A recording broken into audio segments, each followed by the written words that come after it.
வாசிங்க. 110 சங்கீதம் 1வது வசனம் வாசிங்க. ஆண்டவரை நோக்கி, நான் உம்முடைய சத்துருக்களை உமக்கு பாதபடியாக்கி போடும் வரைக்கும், நான் உம்முடைய சத்துருக்களை பாதபடியாக்கி போடும் வரைக்கும் நீர் என்னுடைய வலது பாற்றத்தில் உட்காரும் என்றார். ஏன் உங்களை உட்கார சொல்லி இருக்கிறாரு அப்படின்னா, உங்களுக்கும் எனக்கும் கர்த்தர் ஒரு காரியத்தை செய்ய வேண்டி இருக்கிறது. அதுக்காக தான் உட்கார வச்சிருக்காரு. இது வரைக்கும் கீழ்ப்படிதலை பத்தி பார்த்தோம்ல. அவர் என்ன செய்ய வேண்டி இருக்குதுன்னா, அந்த வசனம் என்ன சொல்லுது பாருங்க. உம்முடைய சத்துருக்களை பாதபடியாக்கி போடும் வரைக்கும். சத்துருக்களை பாதபடினா என்ன? இயேசு கிறிஸ்துவுக்கு சத்துருக்களை யாரு அப்படின்னு பார்த்தா, ஒரு நாளும் மனுஷன் தேவனுக்கு என்னவா இருக்க முடியாது? சத்ருவாக இருக்க முடியாது. அவருடைய சத்ரு யாருன்னா பிசாசு. பிசாசை பாதபடியாக்கி போடும் வரைக்கும். இது எப்ப நடக்கும் அப்படின்னு கேட்டீங்கன்னா, 20ஆம் அதிகாரம் வெளிப்படுத்தின விசேஷம் 1-2 வசனத்துல 2வது வசனத்துல வசனம் சொல்லுது, பிசாஸ் என்றும் சாத்தான் என்றும் சொல்லப்பட்ட பழைய பாம்பாகிய வலு சர்ப்பத்தை அவன் என்ன செய்தானா, 1000 வருஷம் கட்டி பாதாளத்தில் போட்டானாம். அந்த 1000 வருஷம் இயேசு தொடங்கும் போது பிசாசு இல்லை, அவன் பாதாளத்துக்கு போயிட்டான். சத்துருக்களை பாதபடியாக்கி போடும் வரைக்கும் நீர் ஆளுகை செய்ய வேண்டிய காலம் இருக்கு. 2வது வசனம் வாசிங்க. 110:2. கர்த்தர் சீயோனிலிருந்து உமது வல்லமையின் செங்கோலை அனுப்புவார், நீர் உம்முடைய சத்துருக்களின் நடுவே ஆளுகை செய்யும். அந்த ஆளுகை வரணும்னா சத்துரு பாதபடியாக்கி போடப்படும். அவனை சிங்காசனத்துக்கு இவர் ஆளுகை ஆயிடவ சரசாட்சி தொடங்கும் போது சாத்தா இருக்கக்கூடாது. அவன் எங்க இருக்கணும்? பாதாளத்துக்கு போயிடணும். சத்துருக்கள் பாதபடியாக்கி போட்டா இவருடைய ஆளுகை தொடங்கும். 110ஆம் சங்கீதம் இயேசுவை பத்தின இருக்கு. அதிலே கீழே வாசிங்கன்னா, நீர் மெல்கிசேதேக்கின் முறைமையின்படி ஆசாரியராய் இருக்கிறீர் எல்லாம் கீழே வரும். அப்படியே தொடர்ந்து வாசிக்கிட்டே வந்தீங்கன்னா அது இயேசு கிறிஸ்துவை பத்தினதான ப்ராபசி, தீர்க்க தரிசனம். அப்போ இயேசு கிறிஸ்து ஆளுகை செய்ய தொடங்க வேண்டும். இது வரைக்கும் காத்திருக்கிறாரு. இன்னும் அவர் ஆளுகை செய்யல. ஆளுகை செய்யல மீன்ஸ் இன்னும் அபிஷியலாக பூமியில உட்காரல அவரு ராஜாவா. அதை சொல்ல வர, முழு அதிகாரம் அவர்கிட்ட தான் இருக்கு. பூமியின் ராஜாக்களுக்கு அதிபதி அவர் தான். உடனே தப்பா புரிஞ்சுக்காதீங்க. அப்ப இயேசுக்கு ஆளுகை இல்லையான்னு. அவர் தான் ஆளுகை செய்கிறார். ஸ்பிரிச்சுவலி எல்லாம் வந்துடுச்சு. நான் சொல்றது லிட்ரலி அவர் இறங்கி ஆயிடவர் சரசாட்சி இன்னும் செய்யல, எருசலேமை தலைமையாக வைத்து. அது வரைக்கும் இந்த சத்துருக்களை பாதபடி கொஞ்ச நாள் இந்த பிசாசு இருக்க வேண்டியிருக்கு. அவன் வசனம் சொல்லுது, தனக்கு கொஞ்ச காலமே உண்டென்று அவனுக்கு ஒரு டைம் கொடுத்து வச்சிருக்கிற ஆண்டவர். ஆயிடவர் சரசாட்சி தொடங்கறதுக்கு முன்னாடி வரைக்கும் அவனுக்கு டைம் இருக்கு. அது வரைக்கும் நீ கொஞ்சம் பொறுமையாடு, உன்னுடைய சத்துருக்களை பாதபடியாக்கி போடும் வரைக்கும். பல நேரத்தில் கர்த்தர் உங்களை என்னையும் உயர்த்துறதுக்கு ஒரு காரணத்தை கர்த்தர் வச்சிருக்கிறார். இன்னும் ஏன் உயர்த்தாம இருக்கிறாரு? இன்னும் ஏன் நம்ம கையில் ஆளுகை வரல? ஒரு சிலர் நினைக்கிறாங்க, ஏன் இன்னும் நமக்கிட்ட ஆண்டவர் கொடுக்காம இருக்காரு? ஏன் இன்னும் கொஞ்சம் ஒரு நெருக்கம் இருக்குது? நம்ம இன்னும் மேலே போக விடாம சில டிஸ்டர்பன்ஸ் அல்லது சில காரியங்களை கர்த்தர் வச்சிருக்கிறாரு. என்ன காரணம்னா, இன்னும் நீங்கள் உங்களுக்கு விரோதமான சில சத்துருக்களை கர்த்தர் பாதபடியாக்கி போடுவதற்கு வெயிட் பண்றார். வாசிங்க. ரோமருக்கு நிருபம் 16ஆம் அதிகாரம் 20வது வசனத்தை வாசி. சமாதானத்தின் தேவன் சீக்கிரமாய் சாத்தானை உங்கள் கால்களின் கீழ் நசுக்கி போடுவார். நம்முடைய கர்த்தராகிய இயேசு கிறிஸ்துவின் கிருபை உங்களுடனே கூட இருப்பதாக. இன்னும் உங்களுக்கு கீழே என்ன செய்யல? சாத்தானை சீக்கிரத்தில் நசுக்கி போடுவார். இன்னும் அவனை நசுக்கி போட முடியாத ஒரு இடத்துல இருக்கான். அவனுக்குன்னு ஒரு டைம் இருக்கு. கர்த்தர்கிட்ட இருக்க ஒரு பெரிய விஷயம் என்னன்னா, உங்களை என்னையும் உயர்த்தறதுக்கு டைம் எடுக்கிறார்ல, அதே நேரத்தில் சத்ருவுக்கும் டைம் கொடுத்து வச்சிருக்கிறார். அவனுக்கும் ஒரு நேரம் இருக்கு. ஆபிரகாம் கிட்ட சொல்லுவாரு, இந்த தேசத்தை நான் உனக்கும் உன் சந்ததிக்கும் கொடுத்தேன் அப்படின்னு சொல்லும் போது 15-16 4ஆம் தலைமுறையிலே அவர்கள் இவ்விடத்திற்கு திரும்ப வருவார்கள்.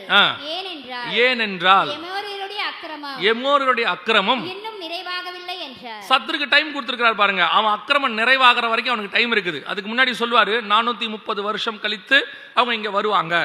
ஏன் அந்த 430 வருஷம்?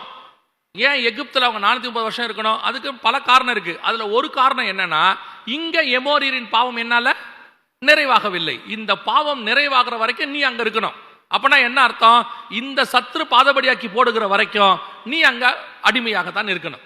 உன்னை கர்த்தர் அங்கதான் வச்சிருப்பார். பல நேரத்துல ஏன் கர்த்தர் சொல்லிவிட்டு இன்னும் உயர்த்தாமல் இருக்கிறார்? ஏன்னா உனக்கு விரோதமான சத்துருக்கள் உனக்கு கீழே இன்னும் போடப்பட வேண்டி இருக்கிறது. இன்னும் உனக்கு விரோதமானவர்களை கர்த்தர் நசுக்கி போட வேண்டி இருக்கிறது. அவர்களை நசுக்கிற வரைக்கும் உன்னை உயர்த்த முடியாது. அதான் முக்கியம். ஏன்னா உயர்த்தினா நீ அவனை பார்த்து பயந்துருவ. எப்படி சொல்றீங்க அப்படின்னு கேட்டா, இப்ப பாருங்க, கானானுக்குள்ள போறாங்க. என்னாகமத்தில் இருக்கு. கானானுக்குள்ள அவங்க போறாங்க. போகும்பொழுது அவங்க போய் அங்க இருக்கிற ஏனோக்கின் புத்திரராகிய ராட்சதர்களை கண்டார்கள் அப்படின்னு இருக்கும். அங்க போனீங்கன்னா இப்போ பார்த்துட்டு என்ன பண்ணிட்டான், 12 பேர்ல 10 பேர் துர்ச்செய்தின்னு இருக்கு. எது துர்ச்செய்தி? அங்க போனா அவளைத்தான் நம்மளை அப்படி பண்ணிடுவாங்க, இப்படி பண்ணிடுவாங்க எல்லாம் சொல்லிட்டான். இப்ப கர்த்தர் என்ன சொல்லிட்டாரு, சரிப்பா நீங்க என்ன செய்யுங்க, போய் 40 வருஷம் சுத்திட்டு வாங்கன்னு சொல்லுவார். இது இவனுங்களுக்கு கஷ்டமாயிருச்சு. என்னடா நம்ம சொன்னதுக்கு 40 வருஷம்ட்டாரு. ஒரு குரூப் இல்ல நாங்க உடனே போறோம்பா, அடி வாங்குவான், அதெல்லாம் நடக்கும், நம்ம எல்லாருக்கும் தெரியும். ஆனா இவங்களை ஏன் 40 வருஷம் சுத்த சொன்னாரு? அதான் அடுத்த கேள்வி. ஏன் இவங்களை 40 வருஷம் சுத்த சொன்னாரு? பல நேரத்துல கர்த்தர் நம்மளை 40 வருஷம் சுத்த சொல்றாரு, கொஞ்சம் வெயிட் பண்ண சொல்றாரு, கொஞ்சம் தாமதமாகுது. அதெல்லாம் கேட்கும் போது நமக்கு மனமடிவாகுது. அவங்களுக்கும் ஆச்சு. அந்த இடத்துல அந்த வழியின் நிமித்தமும் மன்னாவின் நிமித்தமும் அவர்கள் மனமடிவாகி சோர்வடைந்துன்னு இருக்கு. அப்ப யோசித்து பாருங்க, ஏன் 40 வருஷம் சுத்த சொன்னாரு? அதுக்கு ஆண்டவர் சொன்ன காரணம் 40 நாளுக்கு தக்கதாக 40 வருஷம் சுத்து. ஏதோ கோபத்துல ஆண்டவர் வந்து நம்ம பதறி போய் பேசுவோம்ல, சில நேரத்தில் பிள்ளைகள் எல்லாம் சபிச்சிரும் பதறி போய். அந்த மாதிரி ஒரு நாளும் ஆண்டவர் பேச மாட்டார். பதறி போயெல்லாம் சொல்லல. அவர் ஒரு தெளிவா தான் சொன்னார், 40 வருஷம் சுத்திட்டு வாங்கினாரு. இவங்களுக்கு அது கொஞ்சம் கஷ்டமாயிடுச்சு, என்னடா நம்மளை பார்த்து சுத்த சொல்லிட்டாரு இப்படின்ட்டு. ஆனா உண்மை என்ன தெரியுமா? இவங்க சுத்திட்டு வருவாங்க. சுத்திட்டு வரும்போது என்ன நடக்கும் பாருங்களேன். நியாயாதிபதிகளின் புஸ்தகம் 3ஆம் அதிகாரம் 2-3 வாசிங்க.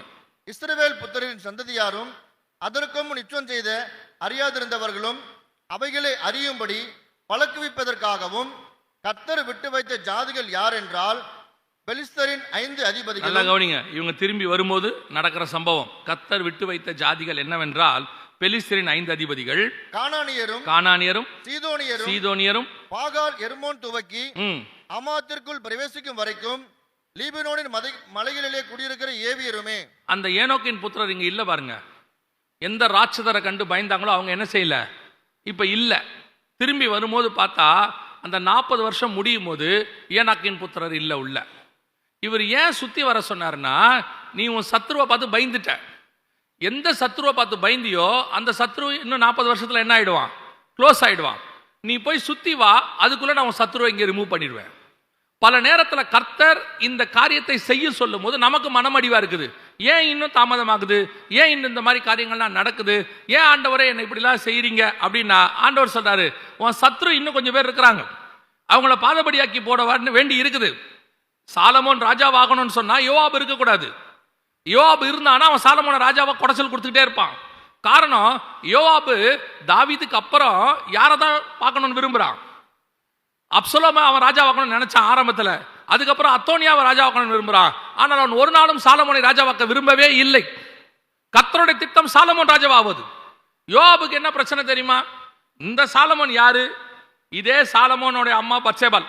இந்த பத்சேபால் இஷ்யூ வரும்போது இந்த தாவீது என்ன பண்ணான்னு எனக்கு தெரியும். இந்த சாலமோன் எப்படிப்பட்ட ஆளு, எப்படி பிறந்தா, இவங்க அம்மா யாரு, எல்லாம் எனக்கு தெரியும். இவன் போய் ராஜாவா, நமக்கு இவனை அடுத்து ஆக்கணுமா அப்படின்னு சாலமோன் வரும்போது யோவாப் நினைச்சிருப்பாரு, நான் பார்த்து வளர்ந்த பையன், நான் பார்த்து மேல கொண்டு வந்த பையன், இவன் ராஜா, நான் ராஜாவே வாழ்கன்னு சொல்லணுமா? பார்த்தாரு, ரைட்டு, இவன் சரி வர மாட்டான், இவனை அப்சலோம் காலத்தில் இருந்தவர் அடுத்து அத்தோனியாவுக்கு ராஜாவாக்குற முயற்சி பண்றார். நடந்துச்சு. தாவீது சொல்றாரு, யோவாபை விட்டுறாதங்கிற, யோவாபை விட்டுறாத. நல்லா கவனிச்சு கொள்ளுங்க, தேவ திட்டம் சாலமோன் மேல இருக்கு. சாலமோன் ராஜாவாக வேண்டுமானால் யோவாபு கொல்லப்பட வேண்டும், சத்ரு பாதப்படியாக்கி போடும் வரைக்கும். கர்த்தர் சில நேரத்தில் உன்னை ஏன் இன்னும் நீ நினைக்கிற இடத்துக்கு கொண்டு வரல, ஏன் இன்னும் அந்த இடத்துல கொண்டு வந்து உன்னை உட்கார வைக்காம இருக்கிறாரு? உனக்கு கொஞ்சம் நெருடலாவே இருக்குது, எல்லாம் தான் இருக்கு. ஆனா சில நேரத்தில் பாருங்க, எல்லா பவரும் இருக்கும், ஆனா ஒண்ணுமே செய்ய முடியாது. ஒரு இடத்துல போகும்போது உங்ககிட்ட ஏதாவது கொடுத்துருவாங்க, கொடுத்துட்டு இதை பத்திரமா பார்த்துங்க அப்படிம்பாங்க. நமக்கு பயங்கர பசியா இருக்கும், ஆனால் சாப்பிட முடியாது. எல்லாம் நம்ம கிட்ட தான் இருக்கும், சாப்பிட முடியாது. இது என்னத்தை இப்படி கையில் வச்சுக்கிட்டு இவ்வளோத்தையும் இருக்கு, சாப்பிடவும் முடியல, வச்சுக்கிட்டு இருக்க, கொஞ்சம் மனசு கஷ்டமா தான் இருக்கும். ஆனால் ஒரு குறிப்பிட்ட காலகட்டம் வரும், சில காரியங்களை கர்த்தர் வெயிட் பண்ணிட்டு இருக்கிறார். உன்னை உயர்த்தி உட்கார வைக்கிற அதே நேரத்தில் உன் சத்ருவையும் பாதபடியாக்கி போட வேண்டி இருக்கிறது, அதையும் ரிமூவ் பண்ண வேண்டி இருக்கு. அந்த ரிமூவ் பண்ற காலம் வரைக்கும் பொறுமையா இரு, ரிமூவ் பண்ற காலம் வரைக்கும் பொறுமையா இரு. அந்த பொறுமை தான் உன்னை ராஜாவாக மாற்றும், ஆளுகையை கொண்டு வரும். அந்த ஆளுகை வர வரைக்கும், அதான் ஆண்டவர் சொல்றாரு, இயேசுவை பார்த்து, இயேசு கிறிஸ்துவை பார்த்து தேவன் சொல்றாரு, உம்முடைய சத்துருக்களை பாதபடியாக்கி போடும் வரைக்கும் நீர் என்ன செய்யும், என்னுடைய வலது பாரசத்தில் உட்காரும் என்று ஆண்டவர் சொன்னாராம். நாம் காத்திருக்கிறோமா? தேவன் சொல்லுகிற வரைக்கும் காத்திருக்கிற ஒரு அனுபவம் நமக்கு இருக்கிறதா? பல நேரங்களிலே உடனே இம்மிடியேட்டா உடனே ஆயிரணும். ஒரு 15 வயசு 16 வயசுல வண்டி ஓட்ட ஆரம்பிச்ச உடனே, இப்ப இருக்க பசங்களுக்கு சொல்றேன், வண்டி ஓட்ட ஆரம்பிச்ச உடனே இம்மிடியேட்டா பைக் வாங்கி கொடுங்க அப்படின்னு சொல்லிடுவாங்க. அப்பா சொல்லுவார், நீ ஓட்டுற எல்லாம் சரிதான், ஆனால் இப்போ வண்டி எடுக்காத. அவன் சொல்லுவான், அப்பா வண்டி எடுக்கிறேன், வண்டி கொடுங்க. உடனே அவன் அப்பா சொல்லுவார், வண்டி எடுக்காத. ஏன்? உனக்கு என்ன இல்லை? லைசன்ஸ் இல்லை. உனக்கு ஓட்ட தெரியும். நான் நல்லா ஓட்டுவேன். ஓட்ட தெரியும், நீ நல்லா ஓட்டுவ. எதிரிலேருந்து ஒருத்தன் வந்து மோதிட்டான்னு வச்சுக்கோங்க, 2 பேரையும் நிற்க வைக்கும் போது யார் மோதனாங்கிறத விட ஃபஸ்ட்டு கேள்வி லைசன்ஸ் எடுப்பாங்க. உங்ககிட்ட லைசன்ஸ் இல்லைன்னா நீயே போய் மோதாவிட்டாலும் கூட நீ தான் குற்றவாளி. எதிரில் இருக்கிறவன்ட்ட லைசன்ஸ் இருந்துச்சு, அவன் ராங்கா வந்தான். உங்ககிட்ட லைசன்ஸ் இல்லை, நீ கரெக்டாக தான் வந்த. ஆனால் கோர்ட்டில் போய் நின்னீங்கன்னா 2 பேரையும் கேட்கும் போது 2 பேரையும் லைசன்ஸ் இருக்கா? எனக்கு இல்லை, ஆனால் நான் கரெக்டாக தாங்க வந்தேன். அடுத்த கேள்வி கேட்பாங்க, லைசன்ஸ் இல்லாமல் ஏன் வண்டி எடுத்த? அந்த லைசன்ஸ் வர வரைக்கும் உனக்கு வண்டி ஓட்ட தெரிஞ்சாலும் சரி, உங்ககிட்ட வண்டி இருந்தாலும் சரி, நீ என்னதான் வண்டியில் ஜகஜால கில்லாடியா இருந்தாலும் சரி, கையில் அத்தாரிட்டி வர்ற வரைக்கும் யூ மஸ்ட் வெயிட். கர்த்தர் உன்னை பொறுமையாக இருக்க சொல்லுகிறார். நீ பொறுமையாக இரு, உன்னை உயர்த்தி உட்கார வைக்கிற ஒரு காலகட்டம் வரும். அந்த சத்துருக்களை நான் பாதபடியாக்கி போடுகிற வரைக்கும் பொறுமையோடு இரு, அவசரப்படாது. பல நேரங்களில் இப்போ இயேசு கிறிஸ்துவே வெயிட் பண்ணிட்டு இருக்கிறார். அவர் என்ன கேட்கணும் பிதாவை பார்த்து?